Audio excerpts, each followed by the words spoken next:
시청자 여러분 안녕하십니까? 계속해서 뉴스데스크 충복입니다.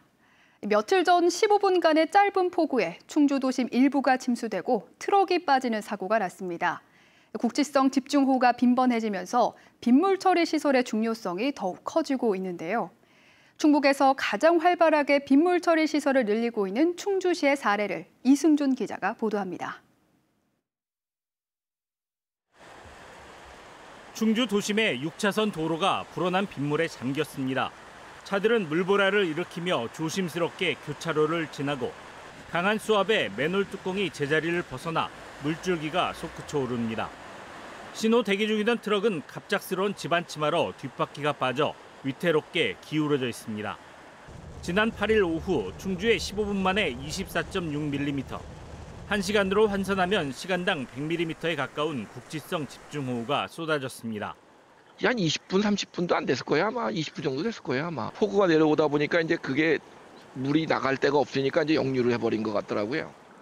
사고가 난 지역은 상습 침수 구역으로 빗물 처리 시설 확충 공사가 진행 중이었습니다. 기존에 시간당 40mm에 불과했던 처리 용량을 최근 빈번해진 국지성 집중호우에 대비해 시간당 80mm까지, 즉 2배가량 확장하고 있는 것입니다. 현재 충주 도심 2곳에서 도시 침수 방지 공사가 진행 중이고 추가로 3곳이 곧 착공될 예정입니다.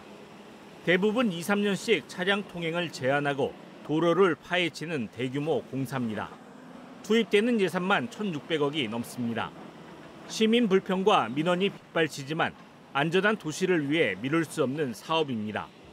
잘 모르시는 분은 맨날 파헤친다고 그러는데 이거 해놔야 이제 비가 오더라도 안정적으로 침수가 안 된다. 도시 침수를 막기 위한 공사는 크게 3가지. 하나의 물길을 인위적으로 나눠 흐름을 분산시키고 빗물바지 크기를 확대해 집중호우 시 물빠짐이 좋게 하고 있습니다. 기존 빗물 관로도 더 큰 것으로 바꾸는 중입니다. 유입량이 많은 곳은 가로 4m, 세로 2m의 대규모 통로를 2개나 만들어 병목이나 역류 현상을 원천 차단합니다. 공사가 마무리되면 파란색으로 보이던 상습 침수 구역이 대부분 사라지거나 미미하게 남는 것으로 예측됐습니다. 시간당 80mm 이상 30년 빈도에 비해도 침수가 되지 않도록 저희가 이제 방제 성능 목표를 세워서 그렇게 시공을 하고 있고요. 갈수록 빈번해지는 국지성 호우에 대응하기 위한 대규모 빗물 처리 시설 확충은 다른 시군도 미룰 수 없는 시급한 과제로 떠오르고 있습니다. MBC 뉴스 이승준입니다. 충청광역연합의회는 행정수도 완성을 위한 특별법 제정과 개헌을 촉구하는 건의안을 채택하고 정부와 국회 등에 전달했습니다. 국회의사당과 중앙행정기관의 세종시 완전 이전을 위한 특별법 신속 제정, 대통령 세종집무실의 설계 규모 확대와 조속한 완공, 대통령실 전담 비서관 지정 등을 담고 있습니다. 충청광역연합의회는 신행정수도 위헌 결정에서 비롯된 헌법적 논란을 근본적으로 해소하고 세종특별자치시의 법적 정당성을 확보해 현 정부 대선 공약의 추진 동력을 마련하기 위한 것이라고 밝혔습니다. 요즘 지자체들이 주최하는 대학 박람회가 무척 늘었습니다.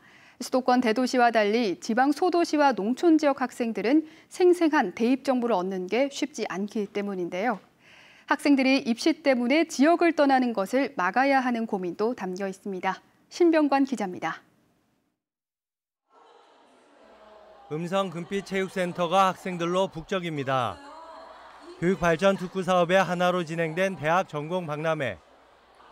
대학별로 부스가 마련되는 일반적인 박람회와 달리 의학, 공학, 경영, 인문, 예체능 등 전공별로 부스를 마련했습니다. 상담은 음성에서 고등학교를 졸업한 선배들을 비롯해 해당 전공의 대학생들이 맡았습니다. 제가 수시로 입학을 해서 생기부가 되게 중요해서 생기부 쓰는 관련해서 많이 조언해주고 있습니다. 입시 정보는 학교와 온라인 등을 통해 어느 정도 얻을 수 있지만 생생한 정보를 접할 수 있는 기회는 상대적으로 대도시에 비해 적을 수밖에 없는 현실. 그만큼 선배들의 경험이 후배들에게는 더없이 좋은 정보가 됩니다. 친근하게 말을 해주고 그 자신이 다니는 학과에 대해 더 정보를 많이 아니까 예비 입시생들도 전공 선택에 조언을 얻기 위해 찾았습니다. 특히 고교 학점제가 도입되며 전공 선택에 고민이 커진 고등학교 1학년들의 경우 심리적 부담을 조금은 덜 수 있었습니다. 전공에 대한 정보를 많이 얻을 수 있으니까 약간 이쪽이 약간 내 전공이 맞구나. 교사들의 입장에서도 전문가 강의 등을 통해 변화하는 입시의 흐름을 느낄 수 있었습니다. 저도 인문학 전공이다 보니까 자연계 전공에 대해서는 학생들에게 상담할 때 한계를 느끼거든요. 그래서 학생이 먼저 질문을 던지면 공부를 해서 알려주는 입장인데 대학 응원단 공연과 학과 점퍼 코너가 마련돼 재미를 더했고 대학 적성검사와 동아리 활동을 체험할 수 있는 기회도 마련됐습니다. 음성군은 대도시를 가지 않아도 다양한 정보를 접할 수 있도록 박람회를 마련했습니다. 우리 지역 인재는 우리 지역에서 발굴하고 육성함으로 인해서 결국은 지역 발전을 위한 미래 인재를 육성하는 데 그런 목적이 있고요. 음성군뿐 아니라 제천시 등 최근 지자체들이 주최하는 대학 박람회가 잇따르고 있습니다.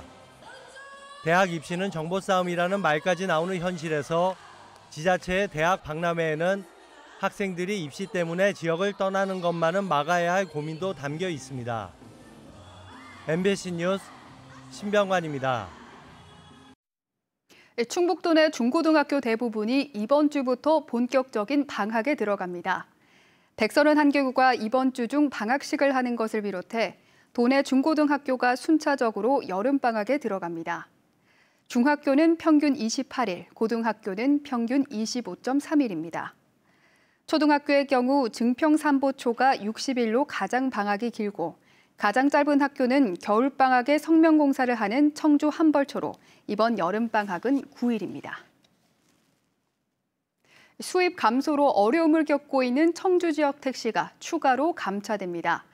청주시는 택시 과잉 공급을 해소하기 위해 2029년까지 5년간 법인 택시 200대가량을 감차하며 국토부에서 올해 사전 배정한 감차 대상은 36대라고 밝혔습니다.